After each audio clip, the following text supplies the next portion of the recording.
एक मुझे एक चीज बताएं, एक ह्यूमन नेचर, आप में से बुक लवर कितने हैं जो अच्छी किताबों की कलेक्शन करते हैं? आपने एक किताब अच्छी से खरीदी 4000 की, आपने मुझे दे दी पढ़ने के लिए, मैंने आपसे बोरो कर ली, मैंने उस पर इंक धब्बे पेंट करने के बाद, पढ़ने के बाद पेज मोड़े, ये कर फॉर्म में वापस कर दी कि मैंने पढ़ ली बड़ी अच्छी किताब थी, क्या आप वो किताब वापस लेंगे? आपको क्या कितना गुस्सा है? वन ऑफ चले अब है, लेकिन आमतौर पे ठीक है, आम वापस कर देना जब एक आदमी एक किसी को मैंने किताब दी, उसके आदत खाते हुए पढ़ता है, तो उसमें भरे हुए सालन के धब्बे, पता नहीं क्या क्या पेज मोड़े हुए, उस पर हर तरह की हल्दी और वो मिर्चें मुझे उसमें से मिली, हर तरह की बहरहाल, तो आप क्या कहेंगे कि यार ये किताब रख लो, मुझे नहीं लाता। Got it? आप लेना पसंद नहीं करें क्योंकि आप बुक लवर है, आप अपनी कलेक्शन में, अपनी शेल्फ में उसको नहीं रख सकते, ठीक है? तो ये कंडीशन में अगर वापस होगी आप नहीं लेंगे। You need this one. यहां पर एक पॉइंट है सोच लेना, क्या अल्लाह ताला आपकी गिल्टी फिल्टी सोल को अपने अंदर वापस लेगा मरने के बाद, या प्योर फॉर्म में मांगेगा आपसे? क्योंकि उसने तो प्योर फॉर्म में आपके अंदर उतारी थी, आपने उसको फिल्टी करके रिटर्न हो रहा है, क्योंकि रिटर्न है आगे, इसलिए वो उसको आगे के स्टेप में बात करेंगे बाद में, ठीक है? तो अब मैं क्या करूं, तो मुझे अपनी सोल को हर वक्त क्लींस रखना है, और सोल का कनेक्शन है आप इस दुनिया में। मसला ये है कि आप हर इतनी अट्रैक्शन है नेगेटिविटी के अंदर, एक एक मिनट में इंसान नेगेटिविटी की तरफ खींचता है, ये इसका असर है दुनिया। इस लाइक ए मैग्नेट इंसान को हर तरह की power seeking, bad desires, to do bad deeds, miseries, greedies, ये तमाम नेगेटिव चीजें दुनिया में आपके हमलावर होती हैं वायरस की तरह, और आप उसको खींचते, हर वक्त खींचते हैं। अब मैं क्या इस वायरस के साथ कैसे लड़ूं? ठीक है, एक तरीका है कि मैं वैक्सीनेशन करा लूं, ये जो हम सब करते हैं सारी जिंदगी, पोलियो के कतरे और ये वैक्सीनेशन हमारे कोर्स होता है ना पूरा।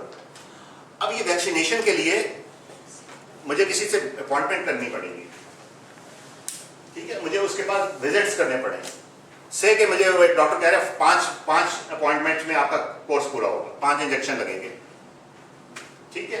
5 वैक्सीनेशन करवा लें और अपने आप को क्लींस की तरफ ले जाएं। तो ये 5 इंजेक्शन क्या है, हर एक अपने अपने हिसाब से। मैंने एक आइडिया सोचा था, तो मुझे लग रहा है ये शायद 5 प्रेयर्स हो सकता है, ये हर की अपनी अपनी कोई वो रिलीजियस वो चीज़ हो, लेकिन ये मैं क्यों करूं? क्या मैंने अपने आप को आइडेंटिफाई किया है कि मुझे ये वैक्सीनेशन की जरूरत क्यों पड़ रही है? तो मैंने इसको थोड़ा सा इसको कैलकुलेशन की है कि जो आपकी इस वक्त जो अभी जो बाहर अगर कोई चीज़ होती है, आवाज़ वो ऊंची आएगी, मुझे गुस्सा आएगा, गुस्सा क्या आएगा, मुझे बुरा लगेगा, तो मेरे अंदर ब्लैक आउट आ जाएगा। अभी वहाँ से कोई गिलास टूट जाएगा, आवाज़ आएगी, साइलेंसर के बाहर रिक्शा गुजर जाएगा, मुझे अजीब सा फील, तो मैं हर वक्त अपने आप को डिपॉजिट में जमा करता। तो सुबह से लेकर दोपहर तक मैं तकरीबन हर एक सांस 1 मिनट में 15 दफ़ा हम लेते हैं। से एक रफ आइडिया के लिए चले, मैंने 15 नेगेटिव थॉट्स 1 मिनट में सोचे, एक मोहतात अंदाज, तो तकरीबन 6300 यूनिट्स मैं दोपहर तक जमा कर। अगर मैंने इसको डिलीट नहीं किया तो कैरी फॉरवर्ड हो जाएंगे, शाम तक वो 3000 से होकर आपके, और रात तक तकरीबन 12,600 यूनिट्स के डिपॉजिट्स मेरे अंदर उस नेगेटिव डॉट्स का जमा हो जाए एक दिन तक। इसको मल्टीप्लाई कर लें आप मंथ से, इसको मल्टीप्लाई कर लें आप इस पे, और फिर सारी जिंदगी पे 60 साल की अगर उस पर कर लें तो ये आपको तकरीबन आता है, एक फिगर है कि 222,160,000 का जो बैगेज है जो मेरी पूरी जिंदगी में ये जमा होता है, अगर मैं इसको जमा डिलीट ना करूँ, ठीक है? लेकिन अगर मैं उसको डेली के बेसिस पे देन एंड देयर डिलीट करता रहूंगा विद दिस, इधर दिस और किसी और वजह से, तो मेरे अंदर वो चीज डिपॉजिट ही नहीं होगी। तो मे बी ये भी एक रीजन है कि आप सुबह से लेकर दोपहर तक इतने डिपॉजिट कर लेते हैं, उसके बाद दोपहर से लेकर असर तक इतना डिपॉजिट कर लेते हैं, मगर और रात के बाद की कोई आपने देखा कि इबादत मेंशन एनीवे, तो हो सकता है रात को हम कोई ऐसी चीजें ना करते, सो जाते हैं, तो हमारे में डिपॉजिट आते ही, तो हमें ये क्लिनजिंग एक जो भी है करनी है। लेकिन फर्ज करें ये मेरे रिलीजन में ये चीजें नहीं होंगी या किसी और तो किसी के हफ्ते में एक बार जाकर करें, व्हाटएवर। तो मैं क्लेंजिंग का एक और ट्रीटमेंट क्या है, तो ट्रीटमेंट नंबर एक, ये बहुत पावरफुल एक ट्रीटमेंट आपको बता रहा हूँ, इसको अगर आप देखें, ये है ब्लैक फिश मेथोडोलॉजी। आपने एक्वेरियम पाला होगा, एक्वेरियम कभी घर में रखा होगा, उसमें आप मछलियां पालते हैं। उस मछलियों में जब आप लेने जाएंगे तो आपको जो एक्वेरियम वाला कहेगा ये ब्लैक फिश को भी रखिएगा साथ, एक्वेरियम में डालना जरूरी है। क्यों? कि वो तमाम फंगस को खा लेती है, वो जो पत्थरों पे जमता है वो उसको खा लेती है और साफ रखती है, पत्थरों को, पानी को साफ रखती है, तो आपका पूरा एक्वेरियम क्लेंस रहता है। ठीक है, अब मैं अपने इनर एक्वेरियम का क्या करूं, जो मेरे अंदर हरों का जो फंगस बन रही है, जो आ रहा है, उसमें मैं कौन सी फिश डालूं जो उसको क्लेंस करना शुरू करे, उसको खाना शुरू करे। ठीक है,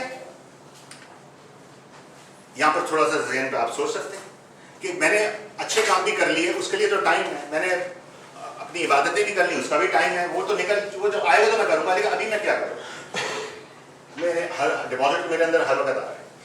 कहते हैं, वैसे कहा जाता है कि एक पावरफुल चीज़ है वो ये है कि सिर्फ मैं आपको एक अपनी रूटीन बता रहा हूँ लाइफ की। आप कहेंगे मेरे पास टाइम ही नहीं इस पे काम करने का, और वाकई टाइम नहीं है, क्योंकि सुबह के वक्त अब मैं अपना ये लाइफ एट ग्लांस, जरा मैं इस पे एट ए ग्लांस जरा देखूँ तो मैं करता क्या हूँ। 12 घंटे है मेरे पास सुबह से, रात के 12 घंटे अलग कर दीजिए।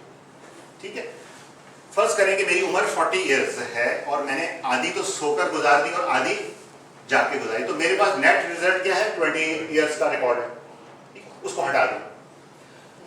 तो अब फर्ज करें कि आधी उम्र आपकी गुजर गई, हमारी एवरेज लाइफ है 60 ईयर्स, 70 ईयर्स, तो रिमेनिंग हमारे पास 30 साल रहते हैं। ठीक है, 30 साल रहते हैं से, तो 30 साल में आधे मैं सोकर गुजारूंगा, आधे जाकर गुजारूंगा, मींस के नेट लाइफ हमारे पास 15 साल की है। ठीक है, क्लियर? नहीं 60 में से आपने निकाल दिया ना 30 नहीं, उसको मैंने और 16 में से मैंने आधी गुजार ली, 30 ईयर्स गुजार लिए, 30 ईयर्स रह गए। 30 ईयर्स में से 15 में जाके गुजारूंगा, 15 सोकर गुजारूंगा। ठीक है, अगर मुझे 60 ईयर्स की लाइफ मिल गई तो इसका मतलब हुआ मेरे पास नेट जो सब कुछ करने का है वो 15 साल नेट जागते हुए। अब मैं अगर अपनी रूटीन देखूं कि मैं कर क्या रहा हूं 15 साल में, मैं क्या करूंगा, तो ऑफिस के कितने हैं, 8 घंटे ऑफिस, 8 घंटे तो मेरे और एक दिन में कितने हैं, 12 घंटे, यानी 12 घंटे को 15 साल का मैं अगर रूटीन देखूं, रोज मैं 8 घंटे तो ऑफिस में लगा देता हूं, बाकी रह गए 4 घंटे।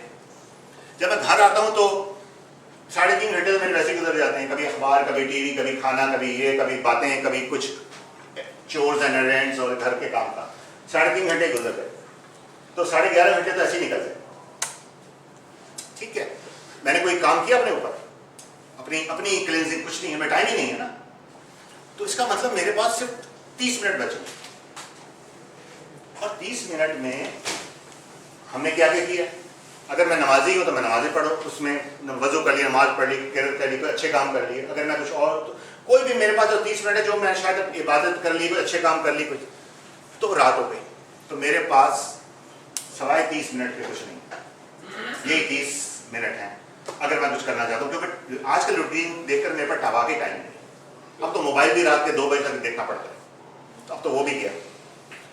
अगर मैं इस 30 मिनट को जो आने वाले मेरे 15 साल जो अलाइव हैं उसको मैं डिवाइड कर दूं तो ये बनते हैं 5445 घंटे ओनली, सिर्फ मेरे पास मौजूद है आज के बाद, कि अगर ये मैंने यूटिलाइज कर ली अपने आप को क्लींस करने में, और जो 2 लाख 2 करोड़ जो 80 जो अब तक जो मैंने कैलकुलेशन की है कि वो मैंने वैसे ही उड़ा दी कुदरत की चीज़ों में, जिंदगी गुजारने में, ऑफिस, बिजनेस, हर चीज़, तो मेरे पास अपने लिए काम करने के लिए सिर्फ 5400 इसका बचे अभी, लेकिन वो तब मैं यूज कर सकता हूं अगर मुझे 60 साल की उम्र दी जाए।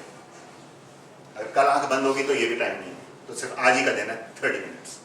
एनीवेज, ये डराने के लिए नहीं है, ये एक लाइफ एक ग्लैंस बताने के लिए कि हम तैयारी तो कर रहे हैं अच्छा बनने की, लेकिन मेरे पास टाइम ही नहीं है अच्छा बनने का। आप खुद देख लें, आप खुद देख लें, घर जाकर अब से सुबह लेकर मैं अपने आप को खुश करने के लिए 3-4 इबादतें कर लूँगा, उसका रेशो आपको मैंने बता दिया, ये है 99% हमारे बिजनेस अफेयर, ऑफिस टाइमिंग, घरेलू हालात, और 1% जो है वो 500। तो हमारे पास सिर्फ 1% है जो हम अपनी ऊपर काम करने के लिए बचा सकते हैं अपने आप। अब उसमें आप इबादतें रियासत कर लें, वजू कर लें, कुछ कर लें, नमाज करें, कुछ भी कर लें, कोई होली बुक्स पढ़ लें, तो ये 1%। It's a ratio of 99% and 1%, so we don't have time. ठीक है, 1% में हम क्या कर लेंगे? Still we need to ponder. एक चीज ऐसी है जो आपके 24 आवर्स को कन्वर्ट कर देगी। 24 आवर्स किया, 12 आवर्स किया, फिर 24 आवर्स को आपको पॉजिटिव क्लींजिंग मेथड पे ले आएगी, वो है ब्लैकफिश मेथोडोलॉजी, और उसका मैंने यहां पर लिख दिया है। एक ये है पावर जिक्र की। अगर आप अपने अंदर जिक्र को करना शुरू कर दें, कोई भी एक वर्ड, कहते हैं कि नामों में अल्लाह के नामों बड़ी ताकत होती है, वो आपको क्लेंस करती है। तो अगर आप हर वक्त दिल ही दिल एक जिक्र को ऑन कर देंगे तो वो आपके 24 घंटे कन्वर्ट कर देगी इबादत। फिर आप ऑफिस के काम करें, कुछ भी कर ले, वो आप अपने अंदर क्लींजिंग करें। तो ये एक शॉर्टेस्ट वे है अपने आप को 24 आवर्स इंगेज करना, कि पॉजिटिव लाइफ में आप कन्वर्ट कर देंगे। ठीक है, उसके बाद अभी कंडीशन ये हो सकती है, इट्स अप टू यू। अब जो वो जिक्र हो जाए, मैं जिक्र नहीं करता, मैं अच्छी चीजें सोचता हूँ, मैं चीजें लिखता हूँ, करें, लोगों के काम है, उससे भी आपकी क्लीनिंग शुरू। तो जो आपके हाथ में है, जो चीज आप अच्छी कर सकते हैं, उन 24 घंटों में अपने आप को एंगेज रखें। तो ये कंडीशन हमें चाहिए मरने से पहले अपने हार्ट। ठीक है, अदरवाइज जो 99% हाल है वो ये, फिर दुनिया भर ये बन जाएगी, जबकि हमारा टारगेट ये होना चाहिए।